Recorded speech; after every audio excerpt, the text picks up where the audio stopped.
James asks this. It's a question that has been on a lot of people's lips, especially in the last few days. You can tell how popular this is by the amount of people who ask the same question. And this has been a big one.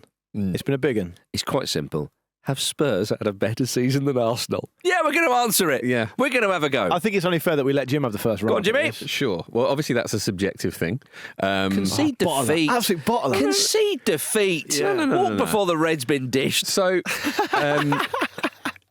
a key thing to factor into this, of course, is the difference between the season from the fans' perspective and the club's perspective generally. So Spurs fans will be walking on air all summer, whereas Arsenal fans won't be. Really. Arsenal have finished 33 points above Spurs in the league. 33. Yeah, and yet the both qualified for the Champions League. I've still got to put it in there. I've got to put that in there. Yeah, I've got to put it in there. So, I mean, the argument that Spurs fans will make is that trophies are what it's all about, and that they're the most important thing. And I think that's completely fair enough. Yeah. I don't think you can sneer at that. You'd have to. The only reason to sneer at that would be through partisan nonsense, really. You have to acknowledge that it's the best thing about football, that feeling on the day when you win the trophy and carrying it all through the summer and to a degree the next season as well. It still sort of stays with you then. That's an amazing thing. It's the best feeling in football. Jim, you have often said, quite rightly, that scoring goals is the best bit of football.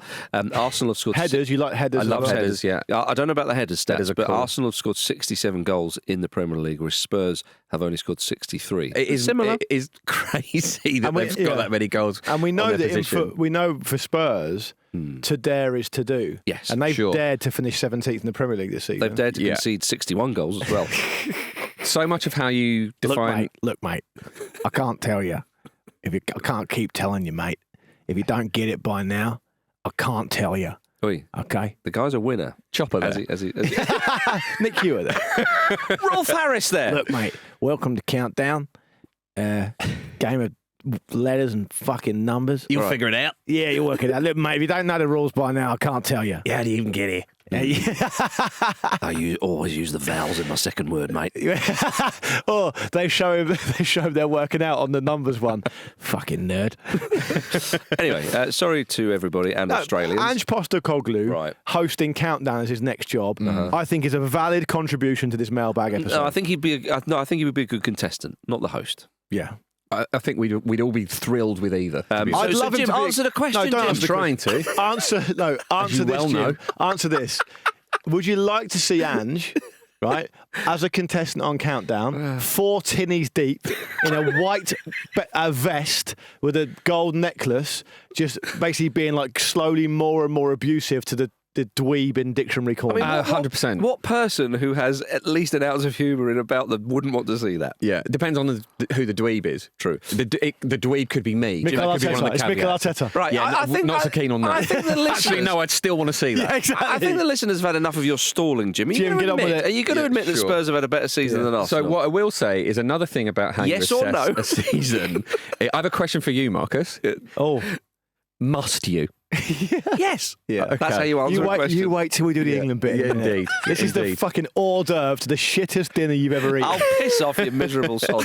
Right, come on. So anyway, how you assess a season, I suppose, is about expectation, isn't it? So for Spurs to get not just a trophy, but a European trophy, which is a rarefied thing, and qualify for the Champions League, is way above what they would have expected for most of this season, given performances. So yeah, I guess if a Spurs fan were to say, yeah, we had a better season than Arsenal, I'm not going to spend too much time arguing with them on that. I'm just going to ask them to leave me alone, probably, and stop shouting through my letterbox. Yeah. But you throw a few fists, probably. Yeah, probably, but from behind the door, just shadow boxing. Right, I'd make noises so they knew, just to scare them off. I think the question is actually everyone's saying who's had a better season. It's nonsense because Arsenal. The reason why Arsenal didn't win the Europa League is because they were quite literally too good to be in it. Yeah, it was beneath us. Indeed. So actually, the question I think that should be being asked is, if you're a fan of anybody, one of those clubs, which season would you rather? Well, this is it. That's the question. That's what I'm coming to. Is okay. I would not swap seasons at all. And I think Would you not? No, God, no. Because Arsenal have had a strange season, for sure. It's been disappointing and they've fallen short, but they've still finished second in the league and they've still got to the semi-final of the Champions League. So even though I don't think this season has been good as last season for Arsenal, despite them getting further in the Champions League and having that great win against Real Madrid, the direction still feels like a positive one. With a bit of a setback, of course, but the big picture is still good. Whereas obviously Spurs winning a trophy is great, but the league season has been all over the shop. And also, this is going to sound like a dig at Spurs, and I'm not meaning it to, and no one else won this competition and that they're the rightful winners of it. But essentially, they've only beaten Eintracht Frankfurt and this Man United from the top 5 leagues in Europe in the competition. So I don't think it's an indicator that this is a team that's about to kind of blow up. Sure. I've got very, very little issue with most of what you said there. But the one thing I have got issue with, I think, is outrageous that you said that. And that is that you wouldn't swap seasons because in that season you're swapping with, that would have been Arsenal's, I think, only their 3rd ever European trophy. And they've not won any kind of competition in Europe for over 30 years. Should we say, by the way, that the 2 European trophies that they did, both of those competitions don't exist anymore? Right. Because we won them so comprehensively. Yeah, exactly. But everyone was like, might as well get rid of you that. did concede the title of the Cup Winners' Cup the year after. We'll check that, because I don't think that's right. What? I think Arsenal have won the Champions League 3 or 4 times. We'll check it later. No worries, we'll check it. Yeah, that's fine. Show you working like on Countdown. Yeah. But all I'm saying is, I don't think many Arsenal fans would swap the seasons, I have to say. No, and that's, I like that's the idea. fine. I like you're looking at the bigger picture. Of course, but I'm here to give my opinion as well, right? And I'm not here to speak on behalf of Arsenal fans. That's not my role because I'm not an Arsenal fan. I'm saying Arsenal are clearly in a much better place than Spurs, right? The big picture stuff you've identified, I'm fully on board with that. That's what I said at the start of what I was about to say. But let's not get it twisted. Let's not behave like Arsenal are this amazing European successful team in Europe, because they're not. And so, but the Europa League, I know Arsenal were too good for it this season. They're in the Champions League. They got to the semi-final Champions. They were brilliant. I watched them a number of times this season. Enjoyed watching them. Great team. But Arsenal winning the Europa League would be absolutely massive for them. It would be massive for them, and you can't deny it. Well, it would, but we're comparing these specific seasons, right? Sure. The only thing I would say you've got to put that low league position. And also the journey of the season and the enjoyment along the way of it. If Arsenal were in the Europa League, it would have meant that something went quite wrong for them to get there. If you see what I mean. I mean, look, Arsenal. Look, fine. Arsenal have been great in the Premier League. They've got. Yeah, they're probably going to. We'll find out tomorrow, but they're probably going to come find second in 3 seasons in a row, right? And that affords you a great level of Champions League qualification, right? That's the whole point of it, right? But we have to be able to separate these things out, and both these things can exist at the same time. Domestically, Arsenal have been much better than Tottenham, but in terms of a philosophical position or an existential position, Arsenal are in a much better place than Tottenham. And I've got no problem with any of that. But what I am saying is we can't just gloss over the fact that, and I know Jim isn't necessarily saying this, but I'm trying, I guess I'm slightly exaggerating to make the point. It felt like to me as a non-Arsenal fan, you were glossing over the idea of winning the Europa League, which, you know, if you win the Europa League and you're Arsenal and you've never won the top trophy in Europe, that's still really, really, really sure. big. So it can't be dismissed. No, what I'm not dismissing it, but I think I just still stand by that I wouldn't want to swap those seasons. That's fair. Sure. I mean, it was because they've been a laughing stock in domestically. Spurs have been a laughing stock. I mean, I remember literally a laughing stock. Yes, when Italy failed to qualify for the 2022 World Cup in Qatar. Yeah, and it was like bloody hell. And I remember a lot of England fans saying, "Yeah, but I would have swapped winning the Euros and not qualifying for the World Cup because you've got that trophy win." Do you see what I mean? So it's almost a little bit like that. You know, the bigger picture for England, you would argue, was perhaps a bit rosier than Italy, but ultimately Italy won a trophy and England's still searching around. So I think I'd be amazed if any Spurs fan swapped seasons with Arsenal because of that trophy. And fair enough as well. Yeah, quite. Whereas I suspect maybe one or two, and I suspect it is only one or two, Arsenal fans would swap seasons with Spurs but in some regard. Although Arsenal, but then let me go back to what I said yesterday, go on. because I think this is probably a really interesting part of it. If I articulate it well enough, look, in the long term, in 5 years' time, in 10 years' time, probably even in 20 years' time, are people going to remember this Arsenal season? Maybe semi-final of Champions League, second again in the Premier League, probably really good team. You know, some great players. Some nice moments.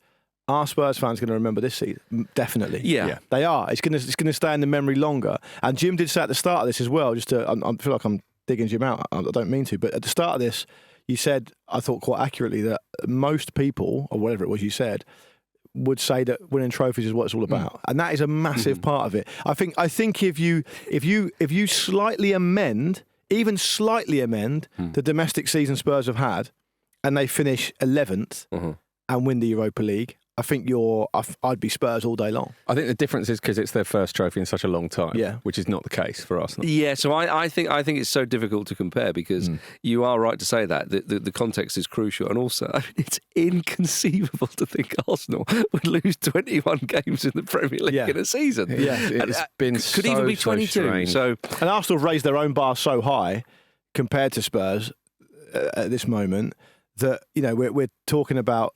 We've actually had this conversation a few times this season in this studio, along the lines of it's disappointing that the season that Man City have means Arsenal don't win the league. They get usurped by someone else. So the standards for Arsenal that we're talking about them in are much higher because essentially Spurs have been this kind of bumbling mess that rotate through managers every 18 months. The fans are protesting, etc., etc. Yet somehow they pull a Europa League win out of the fire, and it's like, from nowhere, it's a memorable season that's going to live, forever in the minds of Spurs fans. Most of whom, like I said yesterday, haven't ever seen their team win a European trophy, and that's what football can do to you. But I think if I'm coming at it as a neutral, what season would I have preferred to have? For me, I like watching football because it's entertaining. I think I would probably have preferred to have won a trophy because I support a team that hardly ever wins anything as well, and I remember. I can't properly remember even what position Pompey finished in the Premier League that season. They won the FA Cup. So, I mean, because the size of club we are, the FA Cup was massive. I think it was probably about 8th or something like that. But it's club specific. Yeah. Because there's no way Real Madrid would want to be winning the Europa League. No. There's no, you start going around, they'd rather have a season like Arsenal's. Anyway, I think we've answered the question. Jim summed it up well by saying that, maybe if you took a straw poll of both sets of fans, neither of them would swap it. Yeah, maybe. Because they hate each other. I think Marcus that's the true driver. But Marcus is right. There may be Arsenal fans that would swap for the trophy. But only one or two, I think, would swap. All right. No, so a moral victory for Spurs there. Well done, Spurs. Congratulations. All right. Well done, Ange. Yeah, ultimately it's all down to Ange. I hope your hamstring collection improves next season. Let's have a break. Okay. All right, back in a second. Said someone's hamstring. Jazz has been in touch on Blue Sky. Jazz asks, with Ivan Toney being called up to the England squad, despite playing in Saudi Arabia, do you think that, I've got a bit Ange there, do you feel there's any merit to giving a call up to a player from the Saudi Pro League? We should probably say that we had a load of questions along these lines, which framed slightly differently, different ways of looking at it. We went with Jazz's, I don't know why, because producer Tom decided to, but ultimately we were going to always have to talk about this issue. Marcus and I should probably just strip to the waist. Find some wasteland somewhere. Not doing that again. Get greased up and have a big fight. Now, ironically, Saudi Arabia is like a massive wasteland, isn't it? So you could do it there. There's a lot more building work going on. And also, if we do it there, we could probably get a lot more money for it. Yeah, okay. Be promoted by is there a big bare knuckle scene out there? Yeah. Probably would be if the price is right. You'll have to stay sober, though. But look, Marcus and I have got a history on this. People who don't listen to the show regularly or haven't listened for a long time won't know that we had a big ding-dong about Jordan Henderson when he got called up when he was playing Saudi Arabia. That was different, though. Well, you can explain why it's different, but I'm just giving the people a bit of context and I'm going to throw to you. Well, Essentially, I was on the side of saying that, you've got to send a message. Also, Henderson's at the stage of career he's at. I'm paraphrasing here. He's playing in a league which is a joke, blah, blah, blah. And you were saying, look, he's got a lot to offer. He's got a lot of experience. Managers want senior players around, etc., etc. And you say it's different, but we had a conversation briefly yesterday and off air as well, where your take was actually fairly similar to that with Toney. No, the thing I push back with Henderson is just because he's playing in a particular country, I don't think that should rule him out on a kind of on a moral kind of standpoint. That was my sort of pushback there. If you don't think he's good enough, different. But I don't want to do that argument again because people may or may not remember that. With Toney, we're talking about should he be called up from when he's playing in a league as you described it there as a joke, and I don't think people would push back on that too much. It's clearly far inferior to say Europe's top 5 leagues, which is where you're looking for players. But that's fine. I totally agree. But there's an imbalance in our positions, I think, because, and obviously Jim can come in as well. It doesn't got to just be you and me, but there's an imbalance because my take is also a moral one as well. Okay. Yeah. So there's a moral element to, but which doesn't necessarily have to be part of this discussion. Because with Henderson, it was more obvious. But for me, it's a part of it because I do think that I don't personally agree with the way that Saudi the laws have thrown money and completely changed the playing field and can take a player who, it's easy for me to say, isn't it? Shouldn't be doing it. I mean, I'm not saying that, but I understand why he's made the decision to go there. But the fact that the Saudis are throwing the money around to such an extent has completely tilted on its axis, not just football, but sport generally, golf, boxing as well, snooker even. So there's an element to it for me which I don't agree with that because I believe in the value of things rather than the price of them. But if we're talking about if we're going to, just to make it less tedious for our listeners, if we're going to talk about just the merits of the playing level, the standard, then I don't think it's justifiable in any sense anyway. I think it sends a poor message, but I also think it's unjustifiable. Yeah. I think so. Tony scored 29 goals out in Saudi Arabia, and it's just meaningless, isn't it? Just absolutely meaningless. Do you think it's meaningless? 29 and 43. I mean, that's a ratio you're going to, So you and I clearly both think that's a meaningless number, but I'm just interested genuinely if you think it's meaningless. I don't. I understand the argument. I wouldn't say it's meaningless, only because had he have scored 5 goals in 43 games, then you'd be like, this is madness. But we've got to deal with the reality of it, right? Yeah, but so the reality is he scored 29 in 43, which is a decent ratio. Yeah, but against, But fine, but that's what I mean. So that's why it's not meaningless, because that number... No, I would disagree. I think the standard makes it meaningless. Well, okay, I don't think it is meaningless because had his ratio been really, really poor, then I would say, what on earth is going on? Sure, but we're not talking about then, are we? We're talking about now. We're talking about the reality of a player playing way, way below the standard that he'd be expected to meet in a meaningful qualification and tournament campaign from England. So let's talk about it. You obviously don't think Toney should be in the squad. I have a lot of sympathy with that view. Let me state for the record, should he or, say, Dominic Solanke be in the England squad? If everyone's fit and you're talking about proper qualifiers, because England are playing Andorra, which is, a gimme. He might get another 39. He may well do. and they're playing Senegal in a friendly, which obviously will be more keenly contested. I think it's quite a nice friendly, actually. So should Ivan Toney be in the England squad? If you're Dominic Solanke, right now you're on cloud 9 because you've got you're just celebrating the Europa League. But if you're talking about a more meaty international meet-up, no pun intended there, then I think Dominic Solanke would feel very aggrieved. I think maybe even Liam Delap would feel quite aggrieved as well. So I get that point of view. I think Thomas Tuchel wants to have a look at Ivan Toney because Ivan Toney was a part of the England squad that went all the way to the Euros final. I suppose this is something we don't factor in as well, isn't it? There's a difference between watching someone on TV or on video clips and seeing them in training, getting your own idea of their level. I honestly don't think it's difficult in the position as England manager with I don't know how you guys feel about this, but I'll stick it out there. Probably the richest talent pool England have had in our lifetimes, right? That's probably fair, right? Yep. You don't need, it's not difficult to say, I appreciate Thomas Tuchel wasn't in the position when Ivan Toney went to Saudi Arabia, but as a general rule, you can implement something where you say, and by the way, this happens in rugby all the time. It's happened in football in the past, where you say, if you are going to move to Saudi Arabia, you're not going to be eligible for selection because you're not playing at a high enough standard. Yeah. Liam Delap scored, I think, 12 Premier League goals this season, right? And they're quite a shit team. Are they worth more than 29 goals in the Pro League? I'd say they are. Yeah, they are. Dominic Solanke's got 8 Premier League goals this season.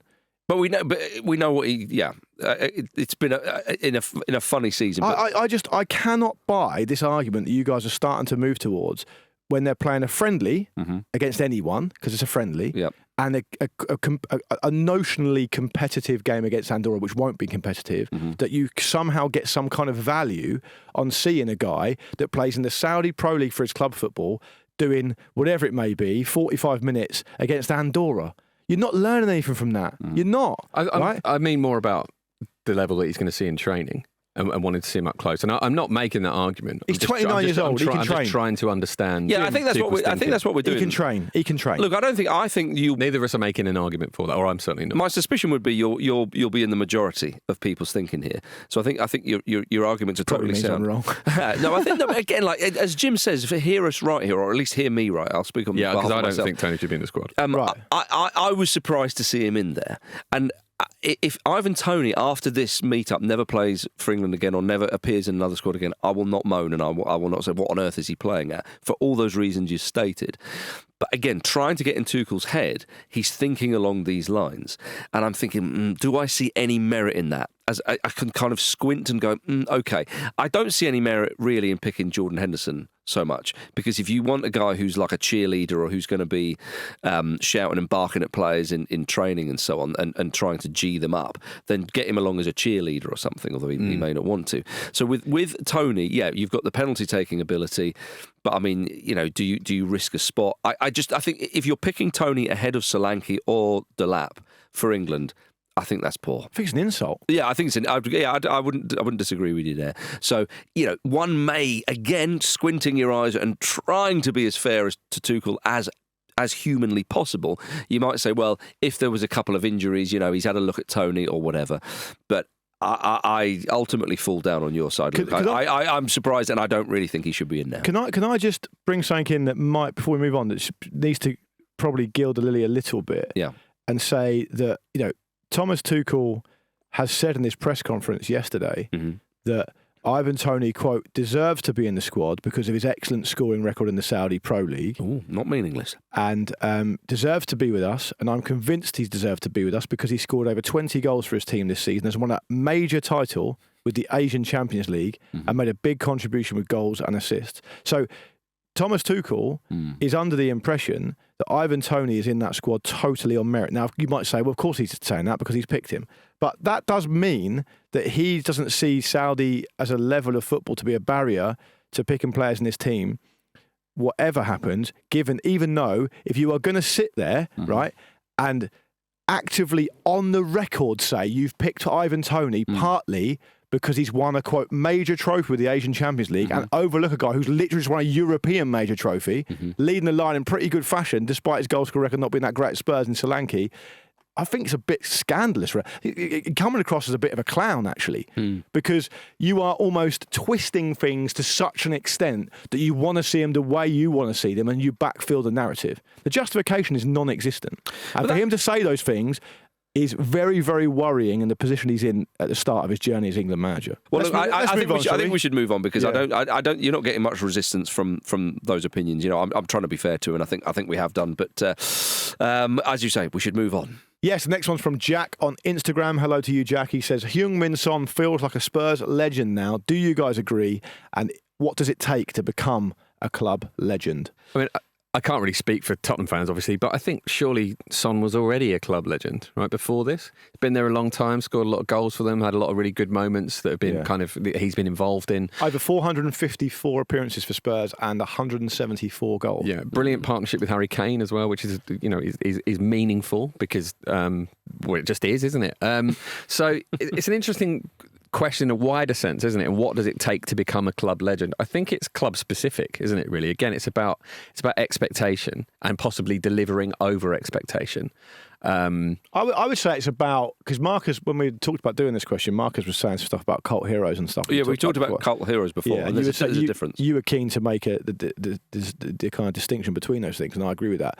I think for me, it's about being somewhere a really long time, showing outwardly how much you genuinely care about the club and possibly almost resisting opportunities to go elsewhere as well. That's what I would say. I think, when you drill down on the word legend, because people might, the word legend is sort of banded around quite a lot. People might say, because with cult heroes, we talk about Les Ferdinand at Newcastle United, because he was only there 2 seasons. Yeah. Some Newcastle fans would say, oh, he's a legend.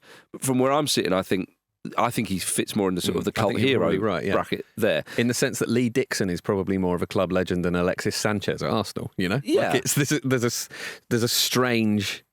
I think longevity is important, you're right. And also possibly flexibility.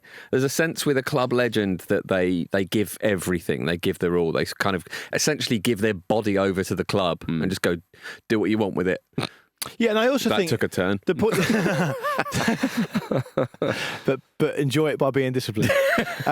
You said at the start of this, Jim, Son was probably a legend at Spurs anyway. I totally agree with that. I mean, 7th on the all-time appearances for Spurs. He stays for another season, which he will. He'll make more appearances probably than Glenn Hoddle. Already got more appearances than Alan Gilzean. He's a legend at Spurs anyway. So clearly he's up there as one of their best ever players. This Europa League thing is obviously a massive, juicy cherry on top. The bow and the cherry and all those things. A bow around the cherry on top of the ice. In a trophy. On the cake, inside a trophy. But the general point, I think, is just that when when a player's a club legend at your club, you just know, and the fans will kind of agree, and there's a consensus, and no one kind of complains about it. There's no kind of debate around it. And I think that probably is what distinguishes it between a cult hero who's like, do you remember when so-and-so did this? Well, Jimmy Glass at Carlo United. Yeah. Cult hero, yeah. He has to be a cult hero rather than a legend, even though I'm sure Carlo United fans go, he's a legend. Yeah, he might be a rare example of both. Yeah, true. But I mean, I think that idea of longevity, that idea of, as you said, Jim, this kind of servant attitude and all that kind of thing. Moments of quality, maybe, but not necessarily. Because, did they give it their all? Was their heart in this? Well, not necessarily heart in the sleeve, but was their heart fully into it? They bought into it all. Because you can have players who go to clubs for 2 or 3 seasons and win a lot of trophies, do really, really well, finish top scorer or and the notion of modern football, the players are a lot more transient now. Yeah, so it stands out a lot when a player stays at a long time. Well, I mean, maybe the dial has slightly shifted. Maybe we're slightly old-fashioned with this. I don't know. But like Joel Ward at Palace is a club legend. Yeah. Again, you're looking at the years of service. If Palace never won the FA Cup, I mean, he didn't play that much this season. He obviously didn't play in the final.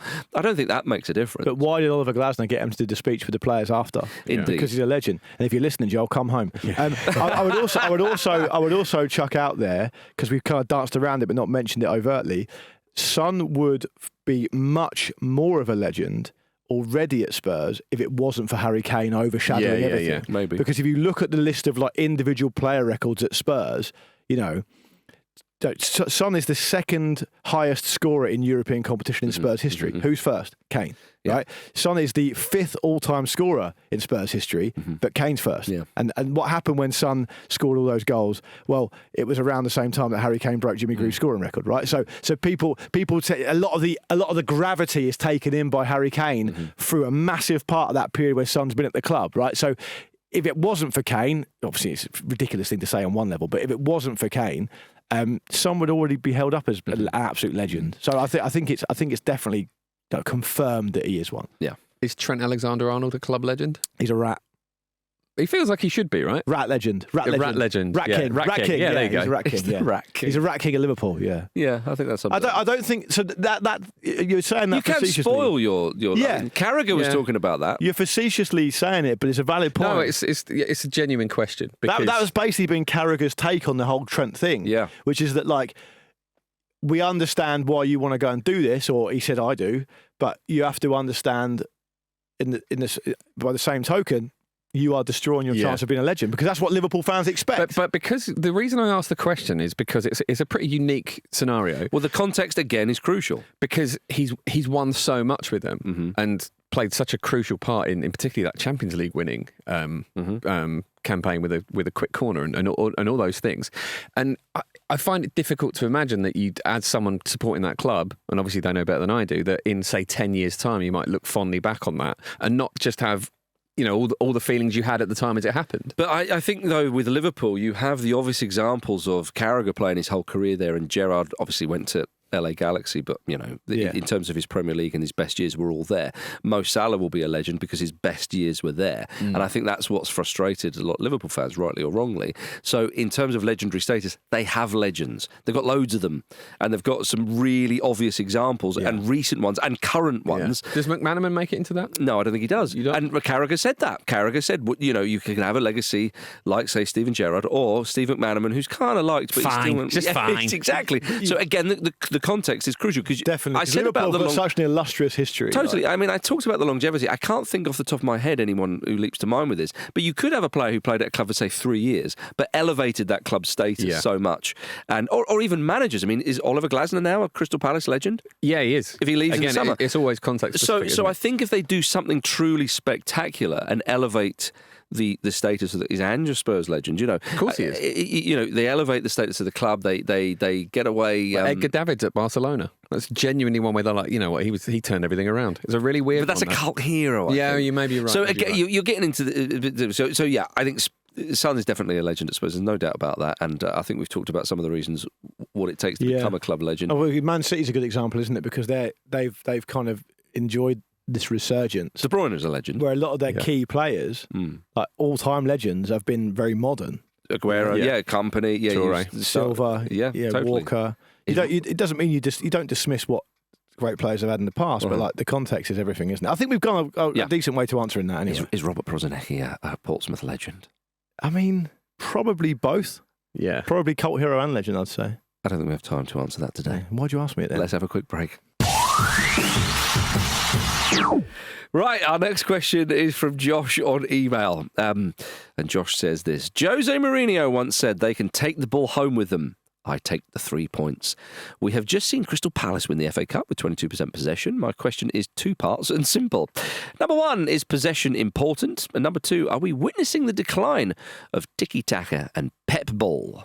Tiki-taka, a phrase that Pep, of course, hates. Yes. They actually had 21.7% possession, even lower than 22%. Wow. Right. Sorry to be pedantic. That's all right. I mean, you often round your lot up to 52%, so I wouldn't worry about it. But I have no idea where this has come from. He just won't let up.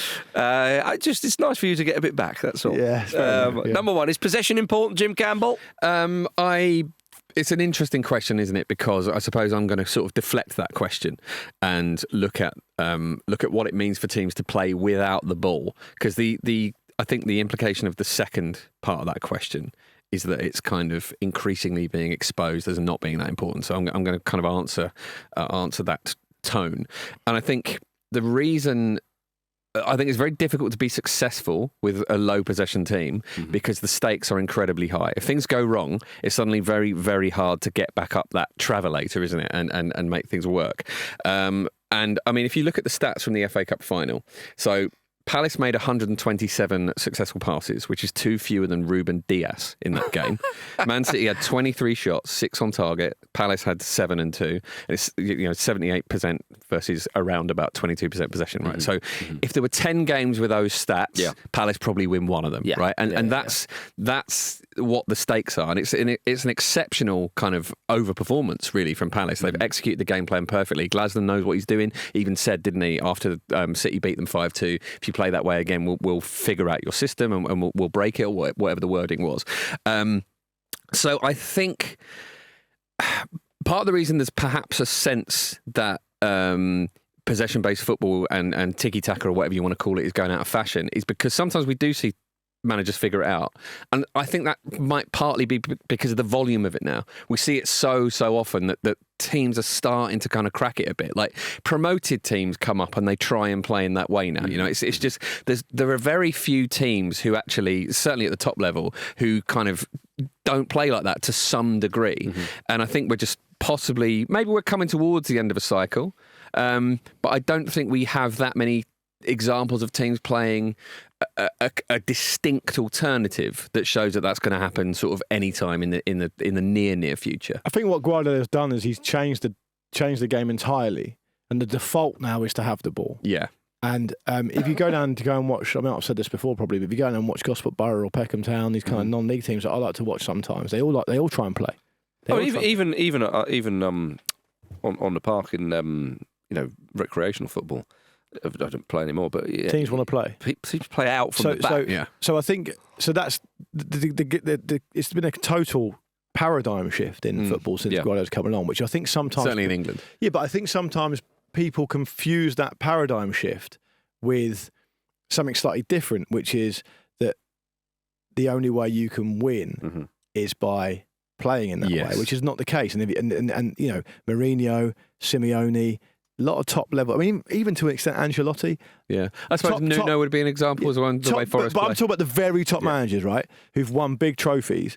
They've done it in their own way. Well, Rafa Benitez said. Benitez as well. He said, not that long ago on the Overlap, I think it was, or Stick to Football, said, I don't like possession for possession's sake. Sure. Yes. I think, I like the 5 passes you should be. But that was what I was going to say. So I was going to go on to say that.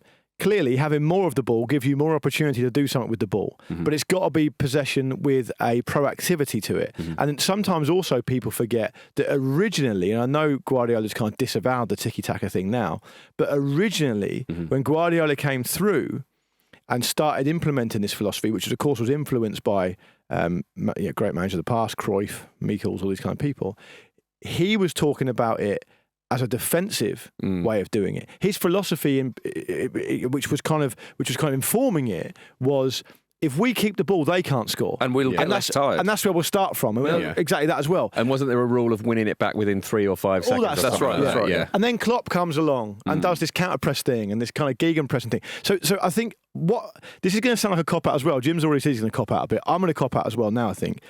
I think that it's down to me then. Well, I just think that people put way too much emphasis on systems, and I don't mean that in a Harry Redknapp way. You know, what I mean is I think people tend to really glorify and lionise the idea that these guys have this amazing philosophy and it's written down some golden tablets or something, and they'll never deviate from it. And it was revealed from them like Moses coming down from the mount, right? You ever go Russell Martin? When actually, if you do go that way, it can go wrong. But the point just being that they're always the system they want to play will tend to adapt between competition, between teams being played against, between players available, so many different things. It has to be flexible by its very nature, and also it's not so dogmatic that you don't just want to go and win. And I used an example before where I just got this is a while back now, a couple of seasons ago now. I've probably just got too far down the internet rabbit hole with some nerds online talking about how Guardiola plays. And they seem to be under the impression that, like... Something about a pizza restaurant, wasn't it, you were talking about? Yeah, exactly. I was with Marcus. 1-0. And the point I just made at the time, I think I remember, is that Kyle Walker's banging it down the wing on the way back towards his own goal, and the ball's alongside him, and there's 4 players pressing him, and he's obviously going to smash that out of play, right? Because that's the most sensible thing to do. Yeah. Guardiola's not going to tell him off by saying, well, what you should have done is got it under control, played a 5-yard pass square. He's not going to say that. Yeah, because he's not an opposition player. Exactly. So I just think there's a lot made of it. Like another example would probably be the Simeone thing, right? Simeone appears to have played, as far as I can see, 4-4-2 his whole fucking career. No one notices it. Everyone says the death of 4-4-2. Yeah. Simeone's gone to Champions League finals playing 4-4-2 at Atletico. It's not that important. But, because it adjusts when you've got the ball, when you haven't got the ball. Totally. Don't worry about it. Is what I'm saying. If he's not going to change his suit, he's not going to change his formation, is he? No, indeed. Yeah, I think to sort of, if I may, sort of try and add my tuppence and wrap it up. I think that also as well with Guardiola and Man City, they have changed their style of play. It's not like it was. Even at Barcelona, you watch the first Champions League final when they beat Manchester United in Rome, to the second one when they beat them at Wembley. I mean, the Wembley victory was far more comprehensive. Complete would be the word, because the 2009 one was very comprehensive as well. So he moves and grooves as well with his tactics and all the rest of it. So tiki-taka, I think, was that tag given to those early Barcelona teams when they were just knocking it around, and it was very much in this country when around the world as well, but very much in this country when we were like, oh my goodness, but they're passing sideways, they're passing back they're doing all this. Is possession important? Are shots on target important?